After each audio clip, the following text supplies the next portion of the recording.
Kelly, I think you're still muted. Thank you.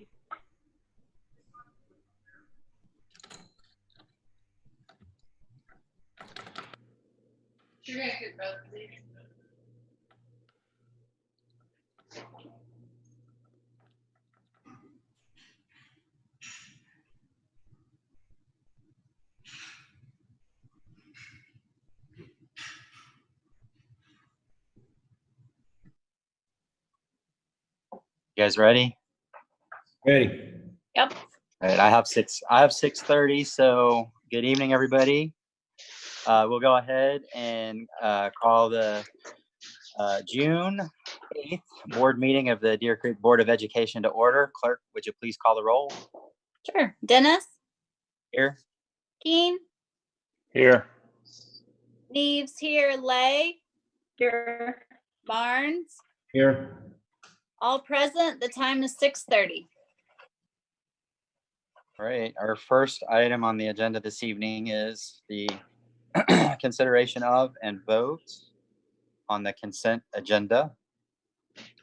All of the following items, which concern reports and items of a routine nature normally approved at board meetings, will be approved by one vote unless any board member desires to have a separate vote on any or all of these items. The consent agenda consists of the discussion, consideration, and approval of the following items, and there are 34 items on your list this evening. So It is the wind up one school year, get started with the next. So all of our renewals, as well as a few new contracts, but predominantly all of our renewals are on this board agenda. You've had a few for the last two board meetings, but this always is the time when we try to get most of those up in front of you. yeah, so did anybody have the desire to pull any of these off separately to discuss, or do we have a motion to approve the consent agenda? I make a motion to approve the consent agenda. A second. Keen, Yes. Barnes, Yes. Dennis, Yes. Neves, yes, Lay, Yes. motion carries 5-0. Okay, our next item on the agenda this evening is Superintendent Renette Tippin's report. Okay, Josh, if you could bring up on the screen, we want to celebrate some people tonight. So tonight we want to say a huge thank you to our Sodexo team that's been serving our families from March, and they will be serving them through the end of June. They have worked tirelessly to serve breakfast and lunch 5 days a week and have done an incredible job, and even modified them and added some things, hot meals that could be cooked. We are so proud of the work that they've done and the service that they've provided to our community. So we want to say a huge thank you. And to the people not featured on there that need to be thanked as well are Nirali and Haley, who lead this team. They've done an incredible job of working in a pandemic of which we have no precedent and making things work beautifully. So again, thank you to our Sodexo team. Thank you, everyone. This is Nirali. Okay, are there any questions or comments by the board?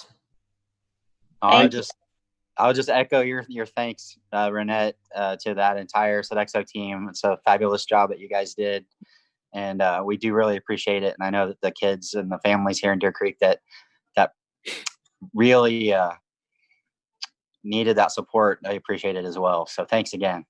Yes.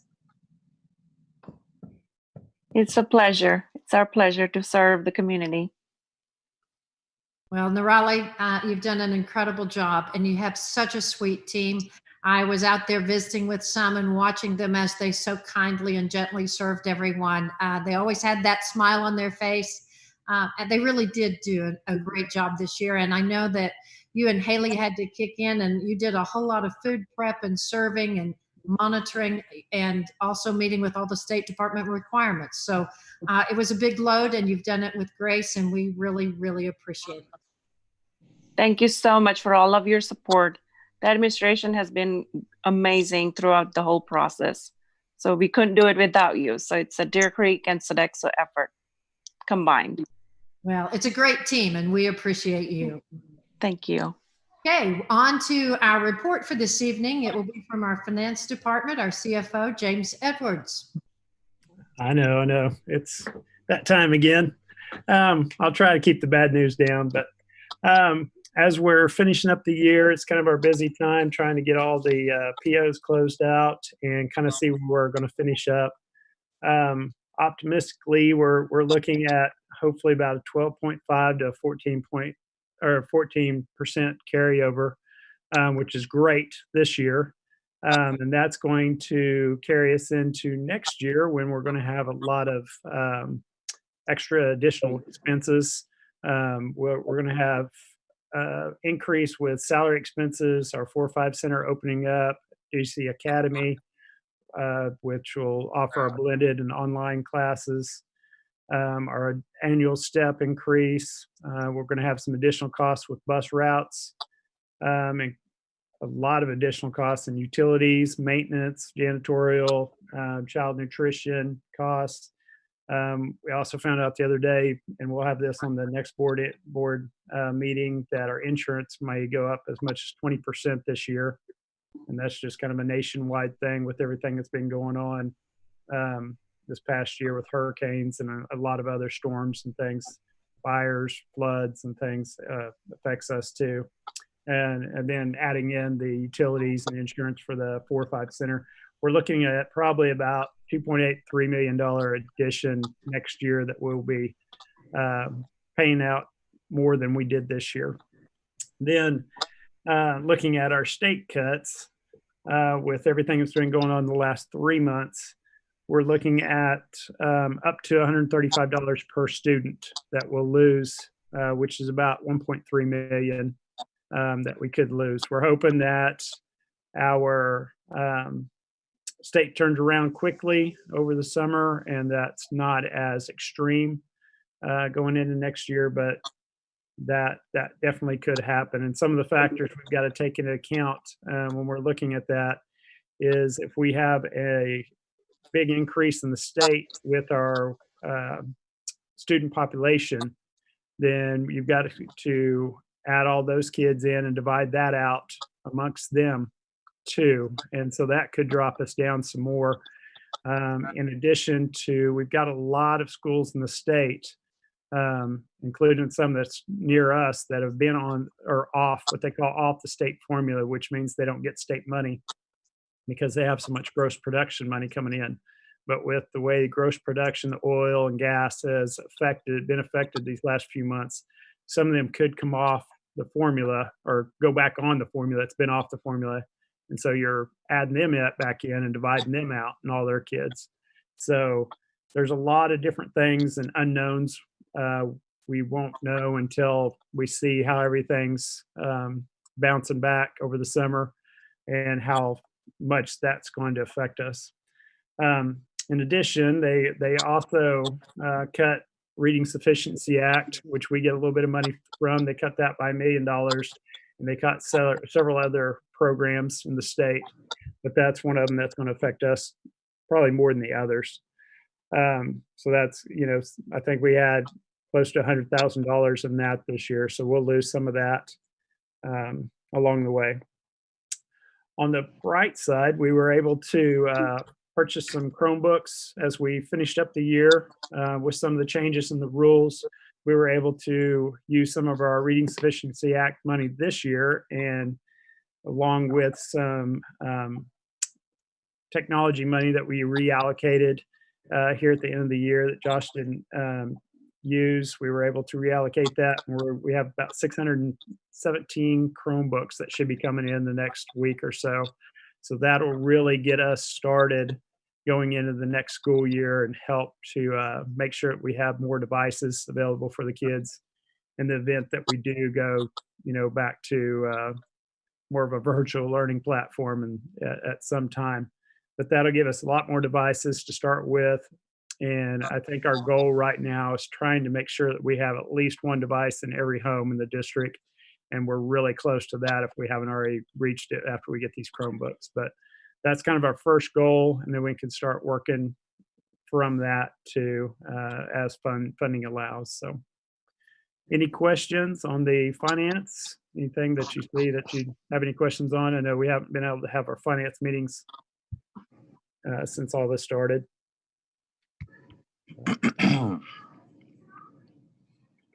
Thank you so much. No, thank you. Thanks, Jim. Okay, one of the things I would like to reiterate that he shared with you is, yes, we've got a strong carry forward going into this year, which was planned and thought out and added to a little bit by not having some of the expenses that we normally have.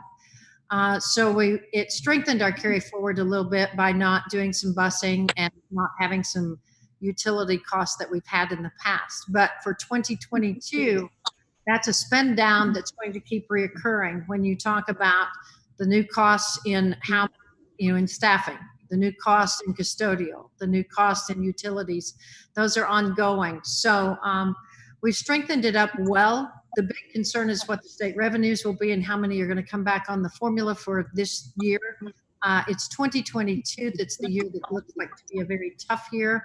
And because we'll be spending down, I think that's going to be a much more difficult year for Deer Creek. So we continue to try to stay tight.